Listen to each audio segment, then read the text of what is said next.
ஜூலை 12 நடைபெறும் குரூப் 4 தேர்வில் 3934 பணியிடங்கள் நிரப்பப்பட உள்ளன. வாங்கி படியுங்கள். Sura's TNPSC Group 4 Guides. வெற்றி நிச்சயம். Also available at Amazon, Flipkart மற்றும் surabooks.com. ஒரு மகிழ்ச்சியான செய்தி. இதயம் நல்லெண்ணெயின் விலை லிட்டருக்கு ரூபாய் 105 குறைஞ்சிருக்கு. செப்டம்பர் 2023ல 1 லிட்டர் இதயம் நல்லெண்ணெயின் அதிகபட்ச விலை ரூபாய் 503. ஆனா இப்ப 1 லிட்டர் இதயம் நல்லெண்ணெயின் விலை ரூபாய் 398 மட்டும்தான் தமிழ்நாட்டுல. அப்ப இனிமே எல்லாரும் இதயம் நல்லெண்ணெய் வாங்கலாம் இல்ல? இந்தியா பாகிஸ்தான் இடையே எப்போதும் பதற்றமான சூழ்நிலையே இருந்து வருகிறது.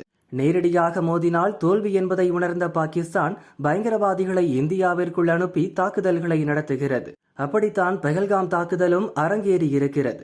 இதற்கு சரியான பதிலடி கிடைக்கும் என்பது தெரிந்ததால் இந்திய எல்லை பகுதிகளில் ராணுவ பாதுகாப்பை அதிகரித்திருக்கிறது பாகிஸ்தான். ஆப்கானிஸ்தான் எல்லையில் இருந்த டாங்குகளை திரும்ப அழைத்து இந்திய எல்லையில் நிறுத்தியுள்ளது. பாகிஸ்தான் விமானப்படையின் நிலைமை இன்னும் மோசம்.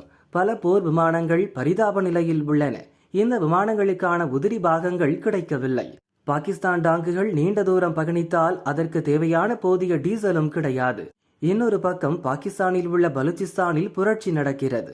இங்குள்ள மக்கள் பாகிஸ்தானுக்கு எதிராக செயல்பட்டு வருகின்றனர். பலுச்சிஸ்தான் பாகிஸ்தானின் கட்டுப்பாட்டிலேயே இல்லை. அதோடு பாகிஸ்தானின் நிதி நிலைமையும் மோசமாக உள்ளது. இந்தியாவிற்கும் பாகிஸ்தானுக்கும் இதுவரை 3 போர்கள் நடந்துள்ளன.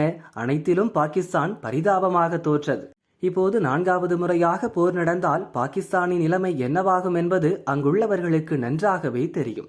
பாகிஸ்தானின் ராணுவ தளபதி ஆசிம் முனீர் உத்தரவின்படிதான் பெஹல்காமில் தாக்குதல் நடந்துள்ளது. இதன் மூலம் இவர் பாகிஸ்தானுக்கு பெரும் பிரச்சனையை ஏற்படுத்திவிட்டார் என உள்நாட்டிலேயே எதிர்ப்பு குரல்கள் எழுந்துள்ளதா.